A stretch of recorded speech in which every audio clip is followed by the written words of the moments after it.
Hello my dear students, a very good evening to all of you. How are you doing all? I think all of you are great. I am also great as usual as you are. Today is your lecture number 91 and we will do the letter to the editor. We will do the complaining letter today with example. Earlier I have already told you what is letter to editor. I have made a video on letter to editor. You know it very well, and we will learn the format of the letter to editor, what are the things include in the letter of editor, and what is the structure while writing the letter to editor, what are the things we have to keep in mind while writing a letter to editor. I hope आप सभी को वो सब चीज़ें पता है. आज हम दोबारा से रिकॉल करेंगे जो भी एक हाईलाइटिंग टॉपिक है 10th class 9th class 11th 12th के लिए जो मोस्टली आता है, तो हम वो डिस्कस करेंगे लेटर टू एडिटर में. ऐसे करके हम 2-3 जो है टॉपिक लेटर टू एडिटर के डिस्कस करेंगे जिससे आप और अच्छे से लेटर टू एडिटर लिख सके. ये एक इम्पॉर्टेंट टॉपिक है जो जीवन भर हमारा लेटर तो लिखना काम आता ही आता है. एप्लीकेशन भी हमें लिखनी पड़ती है चाहे आप जॉब पर्पज़ के लिए जाएँ, तो इसलिए ज़रूरी. और अब आप इतने टेंसेस भी वगैरह कर चुके हैं, वॉइस भी कर चुके हैं, ग्रामर की काफ़ी चीज़ें कर चुके हैं, तो अब आप आसानी से बना भी पाएंगे. तो बहुत ध्यान से सुनना. पर रोज़ की तरह एक थॉट को डिस्कस किया जाता है. क्यों करती हूँ मैं आपका थॉट डिस्कस? ताकि आप एक फुल ऑफ एनर्जेटिक रहे, फुल ऑफ पॉजिटिव वाइब्स रहे आपके माइंड में और आपका ट्रैक कभी भी गलत ना हो. तो आज का थॉट क्या है? आज का थॉट ये है कि बेटा you have to never allow your yesterday to take up your today. कभी भी जो आपका कल जो बीत गया है, कैसा भी बीता, वो कभी भी उसको अलाउ मत करना कि वो आज का दिन आपसे छीन ले. Never allow the yesterday to take your present day. मान लीजिए कल आपके साथ कोई दुर्घटना हुई और उसने आपका पूरा मूड ख़राब कर दिया. अगर आप उसी का बखान रोज़ करते रहेंगे तो उससे क्या होगा, आपका प्रेजेंट भी ख़राब हो जाएगा. जो हो गया वो ऊपर वाले की मर्ज़ी थी, वो हो गया. अब आपके अंदर है आपका डिटर्मिनेशन. अगर वो बहुत मजबूत है तो अगर बुरा भी हुआ है तो वो अच्छा हो जाएगा. डिटर्मिनेशन अगर हल्का सा भी डगमगाता है तो आप कोई भी चीज़ अच्छी नहीं कर पाएंगे. Determination is main. आपका किसी भी कार्य के प्रति एक निष्ठा होना बहुत ज़रूरी है. कोई भी बुरी चीज़ हुई तो उसको सही करना भी आपके हाथ में है, लेकिन उसके लिए मोटिवेशन और डिटर्मिनेशन बहुत ज़रूरी है. बड़े बड़े वर्ड्स लग रहे हैं, लेकिन मैं अपनी रियल लाइफ में उसको इंक्लूड करूँ या आप सभी अपनी रियल लाइफ में इंक्लूड करें, तो अगर हमारा दृढ़ डिटर्मिनेशन जो है मजबूत है, अच्छा है, मोटिवेशन है हमारे अंदर, तो हम कभी भी गलत दिन अगर हमारा बीता है, बेकार दिन गया है, तो वो हमारा आज का दिन नहीं छीनेगा. आपको अपने अंदर एक प्योर सोल लेके आने, एक आत्मा लाइए. आप सभी बच्चे अच्छे हो, कभी भी नेगेटिव चीज़ को अपने अंदर मत आने देना. प्योर रहिए, क्योंकि जिसका हृदय साफ होता है, हार्ट क्लीन होता है, भगवान भी उसके मन में बसते हैं. इसीलिए हमें कभी भी बुरा नहीं सोचना चाहिए. कुछ बुरा हुआ है तो उसको भूल जाना चाहिए, नई शुरुआत करनी चाहिए और नया डे नई उमंग नई हैप्पीनेस से शुरू करना चाहिए. किसी भी तरीके से दुखी नहीं होना चाहिए और प्रीवियस डे को, आपका प्रेजेंट डे बिल्कुल भी छीनना नहीं देना चाहिए. आपका डिटर्मिनेशन कैसा होना चाहिए? मजबूत होना चाहिए. प्लस आप कैसे होने चाहिए? मोटिवेटेड होने चाहिए. ठीक है, चलिए टॉपिक स्टार्ट करते हैं. Letter to editor. आज हम लेटर टू एडिटर करेंगे. किस पे करेंगे? Write a letter to editor to commissioner of municipal corporation about potholed and broken roads in colony. आप देखते हैं आपकी स्ट्रीट्स में, मोस्ट ऑफ द स्ट्रीट्स में क्या होता है कि रोड अच्छे नहीं बने हुए हैं, पेथोल्ड है. हर अलग अलग जगह पे बहुत मोटे मोटे गड्ढे हो रखे हैं जिसकी वजह से डीप होल हो गए हैं, रास्ते को ब्लॉक कर रहे हैं. और ब्रोकन रोड जो है वो टूटे हुए हैं, ऊबड़ खाबड़ रोड है, जिसकी वजह से बहुत दिक्कत आ रही है. किस किस को दिक्कत आती है? बच्चों को दिक्कत आ रही है, बुज़ुर्गों को दिक्कत आ रही है, एडल्ट्स को भी दिक्कत आ रही है. लाइक ट्रैफिक जाम आ जाता है, उसकी वजह से रास्ता क्लियर नहीं हो पा रहा. बारिश हो रही है जिसकी वजह से बहुत सारे गड्ढे जो है वो वाटर से फिल हो रहे हैं. पानी स्टैग्नेट हो गया, एक ही जगह ठहरा हुआ है, वो वहाँ से क्लीन नहीं हो पा रहा. मॉस्किटो ब्रीडिंग हो रही है, उसकी वजह से काफ़ी सारी डिजीज़ आ रही है जो लोगों की जान तक ले रही है. मतलब एक समस्या से काफ़ी सारी प्रॉब्लम हो रही है, कोई क्लीन और सैनिटाइज कंडीशन नहीं है और वायरस फैलने की बहुत प्रॉब्लम्स जो है वो वहाँ पर हो रही है। और आप अब हाल फिलहाल में देख रहे हैं कोरोना वायरस हो रहा है, तो लोग साफ़ सफाई भी नहीं रख पा रहे पेथ होल्ड की वजह से। ये एक आम समस्या है। लेटर हम लिखते हैं जो हमारी कॉमन प्रॉब्लम होती है उसको लेके, जगह जगह पे आप जो भी प्रॉब्लम देखते हैं आप उसके ऊपर लेटर लिखते हैं। अब ध्यान दीजिए, पहले टॉपिक को पढ़ना है और उस टॉपिक को लेके हमें ब्रेन स्टॉर्मिंग करनी है। क्या करनी है बेटा? Brain storming. अगर आप ये करेंगे तो हमारे टॉपिक का मसाला तैयार हो जाएगा। मसाला क्या कि कुछ बच्चे कहते हैं मैडम मैं तो लिख नहीं पा रहा, मुझसे नहीं हो रहा। तो टॉपिक को जब आप पढ़ोगे, ऐसा कोई भी बच्चा यहाँ नहीं बैठा जिसका माइंड ब्लैंक है। सबके माइंड में आइडियाज़ है, बस हमें उन आइडियाज़ को बाहर निकालना है। ये आपके अंदर होना चाहिए कि अब आप इंग्लिश क्लास में तो आपको एक्सप्रेस तो करना आना ही चाहिए। अगर आप उदास हो, जब तक आप बोलोगे नहीं तो मुझे कैसे पता चलेगा? आपके पेरेंट्स को कैसे पता चलेगा? एक्सप्रेस करोगे ना। इसी तरीके से टॉपिक के बारे में आप क्या समझ रहे हो, जब तक आप उसको एक्सप्रेस नहीं करेंगे समझ नहीं आएगा। ब्रेन स्टॉर्मिंग करना है आपको। उस टॉपिक से रिलेटेड जो जो चीज़ें लगती है उसको हमें लिखते चले जाना है। कैसे लिखते चले जाना है? ब्रेन स्टॉर्मिंग में मान लीजिए पेथ होल्ड से क्या क्या प्रॉब्लम हो रही है, तो आपने बोला जी ब्रीडिंग ऑफ मॉस्किटो हो रहा है। ब्रीडिंग ऑफ मॉस्किटो, कई सारे मॉस्किटो जो है वो पनप रहे हैं। Breeding of mosquitoes. आपने बोला मैडम इसकी वजह से स्टैग्नेट हो रहा है वाटर, स्टैग्नेशन ऑफ वाटर, पानी जो है वो एक जगह पे ठहरा हुआ है। जो पिट्स हैं यानी कि जो गड्ढे हैं वो जो हो रहे हैं वो भर रहे हैं, फिल्ड विद वाटर, पानी से जो है वो भर रहे हैं।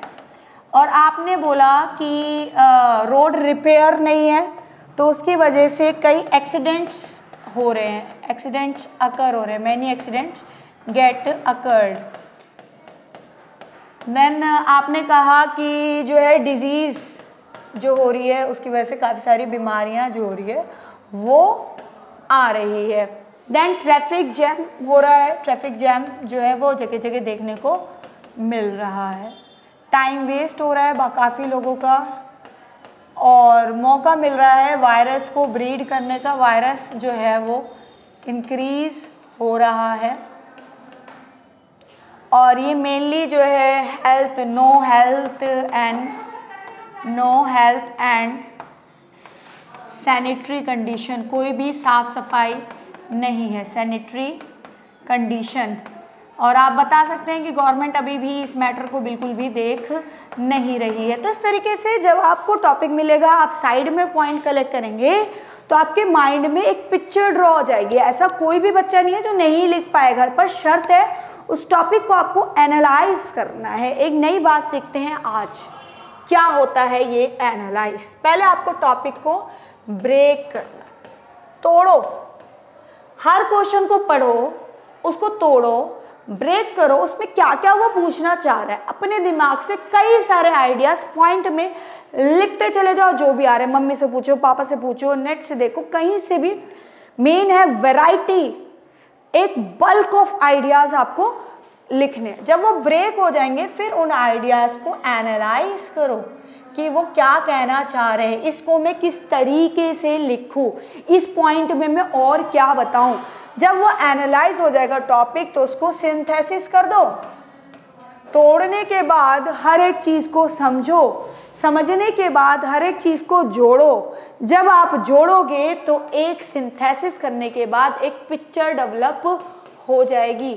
और शर्त मानिए कि वो पिक्चर जो होगी वो एकदम क्रिएटिव होगी और उसमें बहुत सारे आइडियाज़ होंगे और वो सामने वाले पर्सन्स को पता चलेगा कि आप उसके टॉपिक के बारे में कितना गहराई तक गए और आपको कितना समझ आया। ये अप्रोच अगर आप अपने जीवन में चाहे मैथ्स पढ़ें, साइंस पढ़ें, इंग्लिश पढ़ें, आप सबसे पहले सिलेबस देखें, फिर हर एक चैप्टर को ब्रेक करें, हर एक चैप्टर में क्या क्या टॉपिक पढ़ना है उसको एनालाइज करें, हर एक टॉपिक से रिलेटेड क्वेश्चन करें, हर एक टॉपिक से रिलेटेड एग्जाम्पल करें, बहुत सारे क्वेश्चन डेवलप करें, बहुत कुछ उस टॉपिक के बारे में पढ़ें। फिर देखिए चमत्कार क्या होता है, फिर आप उस सबको सिंथेसिस कीजिए, कंबाइन कीजिए, फिर आप आसानी से आंसर लिख पाएंगे। तो ये तरीका हुआ मसाला तैयार करने का किसी भी टॉपिक के लिए। जैसे कि मैंने अभी ब्रेन स्टॉर्मिंग करी, आपको मैंने कुछ ना कुछ बताया, ये मेरे आइडियाज़ थे। आप सभी के अलग अलग आइडियाज़ होंगे, तो सभी का लिखने का तरीका भी अलग होगा।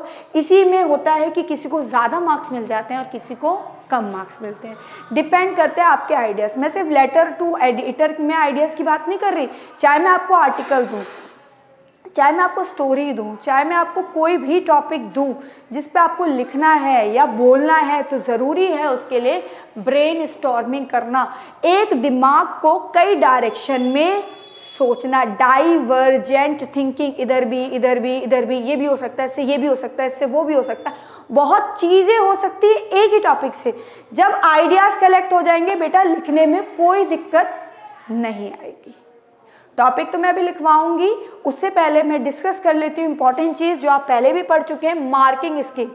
लेटर टू एडिटर पूरे 8 नंबर का आता है पेपर में, जीवन भर पीछा नहीं छोड़ेगा, जिसमें से पूरे फॉर्मेट के मार्क्स है 1 मार्क, जिसमें सबसे पहले आपका सेंडर एड्रेस, आप लेटर लिख रहे हैं, आप अपनी जगह की कंप्लेंट बता रहे हैं, कोई बच्चा बता रहा है, कोई भी चीज़ बता रहे हैं, तो सबसे पहले आपका एड्रेस, फिर स्पेस देके आपको डेट लिखनी है, उसके बाद स्पेस देके आपको रिसीवर एड्रेस लिखना है, यानी कि एडिटर का एड्रेस लिखना है, जिस न्यूज़पेपर वाले को आप अपनी बात पहुंचाना चाहते हैं। फिर एक लाइन छोड़ के आपको सब्जेक्ट या हेडिंग या टाइटल लिखना है, वो टाइटल आपको क्वेश्चन में से ही मिलेगा। उसके बाद आपको सॉल्यूशन लिखना है, main body of the content लिखना है, और उसको थैंक यू भी करना है। सॉल्यूशन क्या है, मतलब आप ये सब लिख लेंगे, कंटेंट लिख लेंगे, उसके बाद आपको सामने वाले को थैंकफुल और ग्रेटफुल भी करना है कि अगर आप मेरी बातों को अपने न्यूज़पेपर में छापे। लास्ट में क्लोजिंग में योर ऑबिडेंटली, योर सिंसियरली, जो भी आप अपना नाम लिख के इसे ख़त्म करेंगे। तो ऊपर से नीचे तक में आर्टिकल में अगर आपने ये सारी चीज़ें लिखी है तो आपको 1 नंबर मिल जाएगा। दूसरा सबसे इंपॉर्टेंट है कंटेंट। अब कंटेंट में भी पैराग्राफ बनेंगे, first para, second para, third para. Paragraph में कौन सा पैरा छोटा रखना है, कौन सा पैरा ज़्यादा रखना है, कौन सा पैरा कम रखना है, इसको भी ध्यान में रखना है। किस में क्या लिखना है ये भी ध्यान रखना है। तो और प्लस जो आपने कंटेंट लिखा उसको कैसे एक्सप्रेस करा, यही है ब्रेनस्टॉर्मिंग, यही एक्सप्रेशन। जीवन में एक्सप्रेशन बहुत ज़रूरी है। वो एक्सप्रेशन क्या है, 3 नंबर, ठीक है। कंटेंट को स्टेप वाइज बनाने के हैं आपके 4 मार्क्स, और उस कंटेंट के अंदर आप कैसे एक्सप्रेस कर रहे हैं उसके 3 मार्क्स, और प्लस जो एक्सप्रेस करेंगे वो कोहेरेंस और रेलेवेंस, मतलब टॉपिक से हट के कुछ नहीं बताना, अंट पंट कुछ नहीं लाना, बस वही चीज़ बतानी है जो क्वेश्चन में पूछी गई है और उससे रिलेटेड है। सेकंड, आपके आइडियाज़ और स्टाइल देखा जाएगा, लिखने का तरीका देखा जाता है, हैंड राइटिंग भी देखी जाती है, उससे मार्क्स मिलते हैं इंग्लिश में। प्लस आपकी grammatical accuracy and spelling, grammatically आपने सही वर्ड लिखा है या नहीं, यूज़ ऑफ टेंस सही है नहीं सही, स्पेलिंग सही है या नहीं, लेटर कैपिटल स्मॉल है या नहीं, फुल स्टॉप कॉमा जो भी है वो सब आपने यूज़ किया है नहीं कहीं। तो एक्यूरेसी और स्पेलिंग, इस पूरे को देख के 3 नंबर इसके हैं। तो आप इन सब से कवर कर सकते हैं कि ये पूरा लेटर 8 नंबर का है। ये लेटर की फॉर्म में आप दे रहे हो, और यही मसाला आपका आर्टिकल में यूज़ हो जाता है, यही मसाला आपका डिबेट में भी यूज़ हो सकता है, यही मसाला आपका स्पीच में भी यूज़ हो सकता है। बस बोलने का तरीका और लिखने का जो पैटर्न है वही अलग होता है, कंटेंट वही सेम होता है, बस उसको हमें कैरेक्टराइज करना पड़ता है कि मैं इसको किस कैटेगरी में बोला। अब मान लो मुझे डिबेट बोलनी है, तो डिबेट होगी तो मैं उसका पॉजिटिव भी बोलूँगी, नेगेटिव भी बोलूँगी, मेरे चेहरे के एक्सप्रेशन अलग होंगे। स्पीच बोलनी है तो उस टॉपिक में बिल्कुल सीधे खड़े होकर एकदम जेंटल वीमेन की तरह जो है, वो लेडी की तरह जो है बोलूँगी स्पीच अगर मुझे बोलनी है। आर्टिकल बोलना है तो मेरा तरीका अलग होगा, इस तरीके से मुझे लेटर बोलना है तो मेरा बोलने का तरीका अलग होगा। लेकिन मैटर को मैं आपको बताऊँगी कि सेम मैटर आप अलग अलग जगह कैसे यूज़ कर सकते हैं, ठीक है। चलिए अब हम स्टार्ट करते हैं अपना लेटर। तो सबसे पहले लेटर में आपका अपना एड्रेस आएगा, जैसे कि मैंने सेंडर एड्रेस, ये ध्यान रखना। एक आप चाहे एक स्केल से लाइन ड्रॉ कर लीजिए, उसके बाद आप लिखना शुरू कीजिए, एक ही सिरे में आनी चाहिए। D102 new Seelampur Delhi 53, this is a sender address. After that I am lifting a 1 line, मैंने एक लाइन छोड़ दी। डेट लिखी, डेट जो है वो आज आपकी क्या डेट है, 11 दिसंबर 2020। फिर एक लाइन छोड़नी है। फिर रिसीवर एड्रेस, इसमें अब टू द का कोई नहीं, सिर्फ द आता है, the editor Hindustan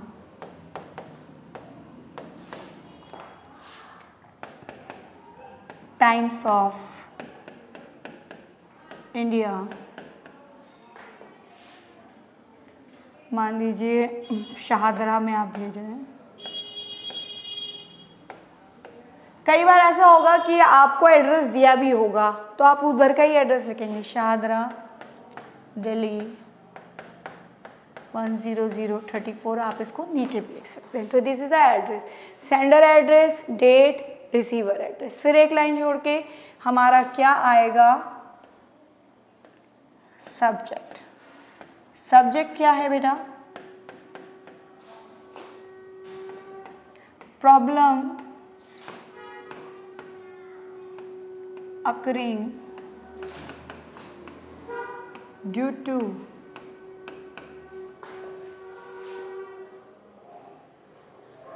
potholed and broken road.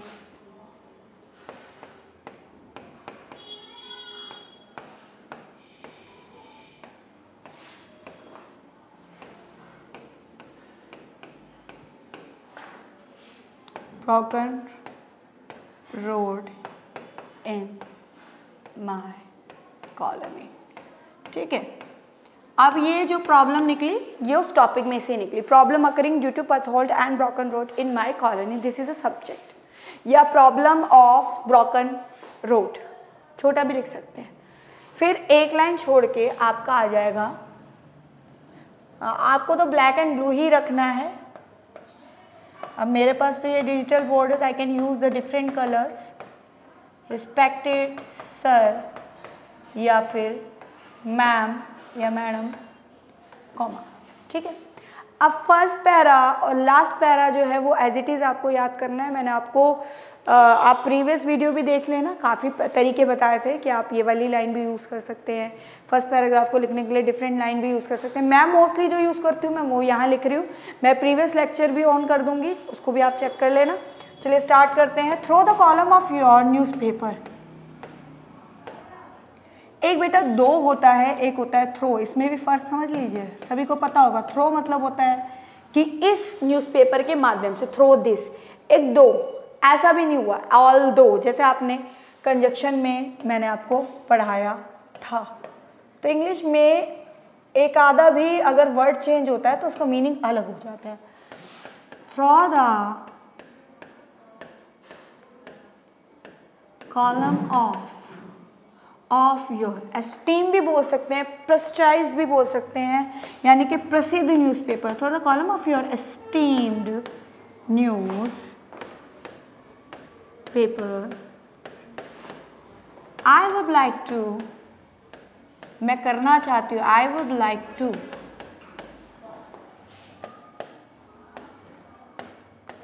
Draw your kind attention towards, किसी की तरफ, towards the problem। देखो बेटा, एक तो ये तरीका है, या आप बोल सकते हो आई एम, मान लीजिए मैंने बोल दिया I am Deepanshu of, street का नाम बता दिया, कॉलोनी का नाम बता दिया, स्कूल का नाम बता दिया, फिर आपने शुरू करा through the column of your newspaper, I would like to draw your kind attention towards the problem, towards the problem. क्या प्रॉब्लम का नाम क्या है, उसको आपको कॉमा, इन्वर्टेड कॉमा में हाईलाइट करना है। Potholed and broken roads of my colony. ठीक है, तो तो ये बस आप उसमें प्रॉब्लम चेंज करनी है, इस तरीके से लिखना है। Through the column of your esteem newspaper I would like to draw your kind attention towards the problem potholed and broken roads of my colony. इतना हो गया। अब उसके बाद एक लाइन छोड़ के आपको थोड़ा सा इधर से करना है। अब दूसरा पैराग्राफ जो है, जो आपका सबसे ज़्यादा डिस्क्रिप्टिव पैराग्राफ है, उस डिस्क्रिप्टिव पैराग्राफ में आपको पूरा एक्सप्लेन करना है कि किन कारण की वजह से ऐसा हो रहा है, उन कारणों की वजह से क्या क्या प्रॉब्लम हो रही है, क्या क्या स्टेप नहीं लिए जा रहे हैं, क्या क्या दिक्कतें फेस करने को मिल रही है। मतलब उस प्रॉब्लम को पूरा आपको एक्सप्लेन करना है कि क्या क्या इसमें आपको सजेशन भी बताना है कि आप क्या क्या सजेशन ले, क्या क्या प्रिकॉशंस ले। तो पूरा ये आपका डिस्क्रिप्टिव पैराग्राफ जाएगा। उसके बाद सॉल्यूशन आएगा थर्ड पैराग्राफ, उसके बाद क्लोजिंग होगी। तो अभी हम इस पैराग्राफ को डिस्क्रिप्टिव पैरा जो है वो लिखते हैं।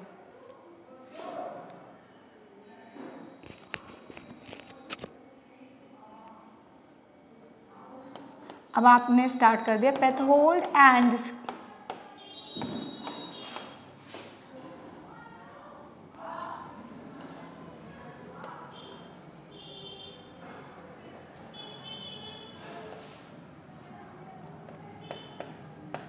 the problem of broken roads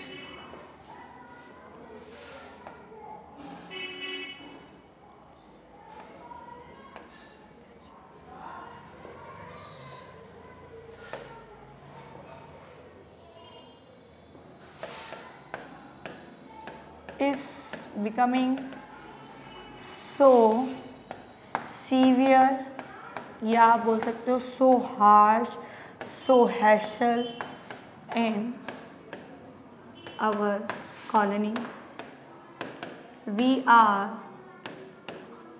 facing lots of suffering from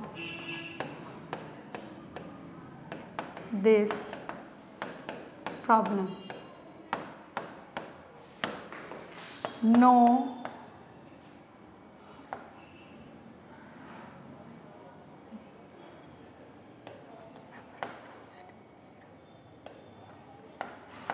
none of the member of MCD department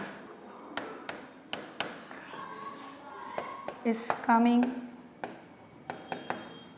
here to solve this problem. Due to rainwater, lots of water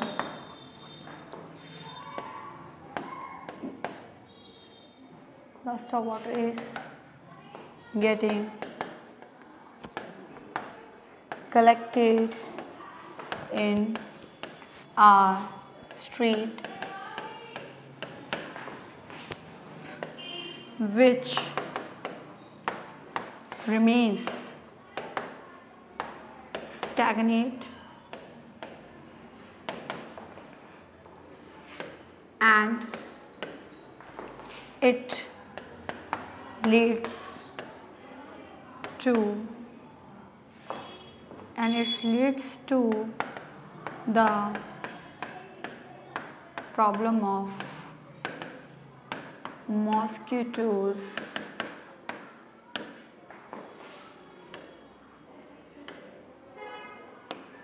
breeding, due to which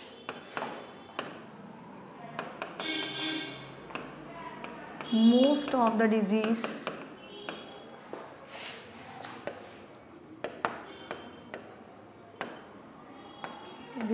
are occurring in our street.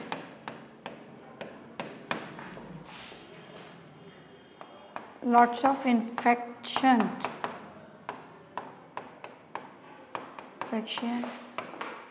has been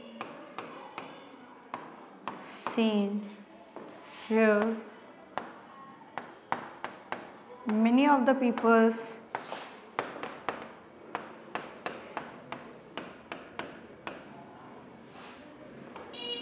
are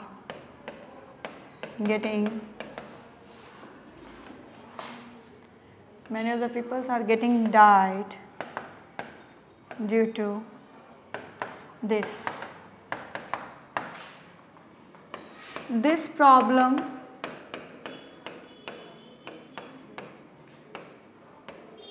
has a harsh impact on the health of children and old people. Traffic jam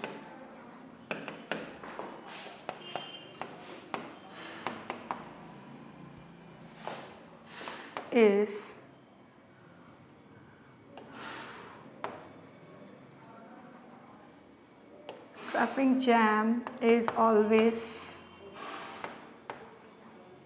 seen here, which leads to pollution, that is noise pollution, and accidents also occur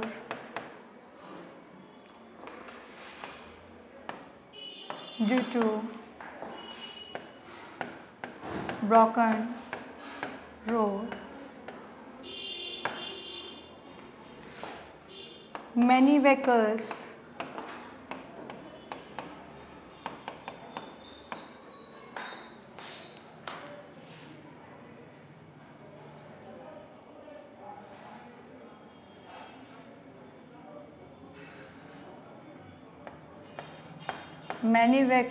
remain stagnant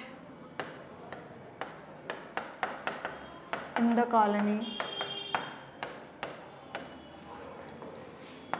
Any ambulance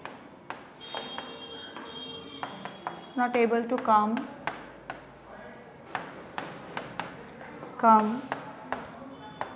if any severe case happen here.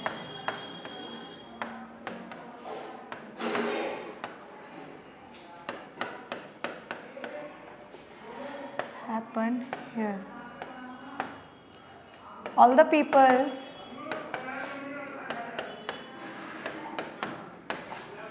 are facing lots of problem due to insanitary condition of road. देखा बेटा, अब ये जो topic है, इस topic पे कितनी बातें हैं जो लिख सकते हैं, इतना तो मैंने ही आपको बता दिया। आप चाहो तो इसमें और कुछ भी ऐड कर सकते हैं। 70 to 80 वर्ड्स में आपको ये बताना है। तो मैंने आपको बताया पहला पैराग्राफ है, थ्रू द कॉलम से लेके आपको सिर्फ प्रॉब्लम बतानी है। सेकंड पैराग्राफ में आपको सारी प्रॉब्लम्स बतानी है, इससे क्या हो रहा है, किस किस की हेल्थ पे असर पड़ रहा है और क्या क्या प्रॉब्लम हो रही है। जैसे मैंने आपको ब्रेन स्टॉर्मिंग करने का तरीका सिखाया कि एक ही टॉपिक में हम कितने आइडियाज़ जो है वो सोच सकते हैं, उन सभी आइडियाज़ को आपको टेंस के से लिंक करते हुए बताना है। मोस्टली इसमें प्रेजेंट टेंस ही यूज़ होगा कि ऐसा हो रहा है, इसकी वजह से ऐसा देखा जा रहा है, ऐसा होता है। ये सब आपको शो करने के बाद जब आपका ये पूरा पैरा ख़त्म हो जाएगा तो आपको एक सोल्यूशन देना है। सोल्यूशन मतलब सामने वाले न्यूज़पेपर को आपको रिक्वेस्ट करनी है एडिटर को कि आपके इस टॉपिक को वो एक सेपरेट कॉर्नर में पब्लिश करे ताकि आपकी बात जो है वो गवर्नमेंट तक जो है वो जा पाए। तो अब हम थर्ड पैरा देखते हैं।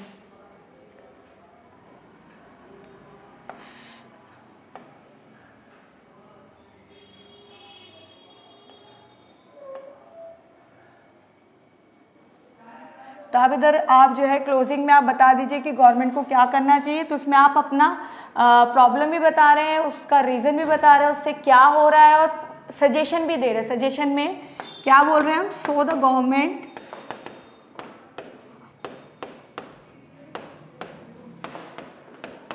should take an immediate action.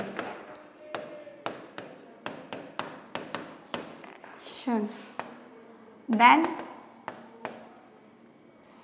so the government should take an immediate action to solve this problem as जितनी जल्दी हो सके, as soon as possible। तो ये आपका सेकेंड पैरा हो गया। अब थर्ड पैराग्राफ क्या होगा?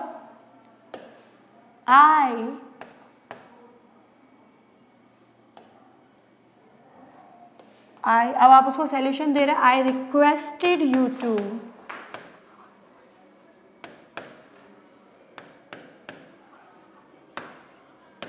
पब्लिश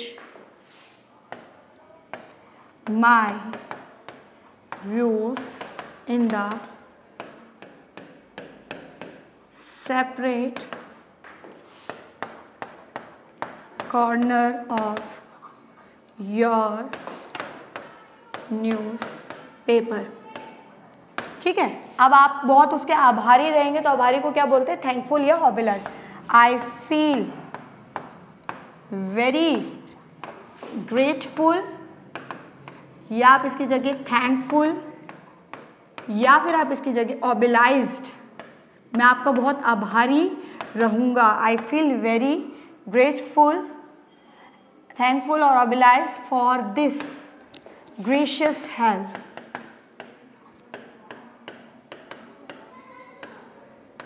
ठीक है, अब ये हो गया सॉल्यूशन। उसके बाद आपको क्लोजिंग करनी है। तो योर्स ऑबिडेंटली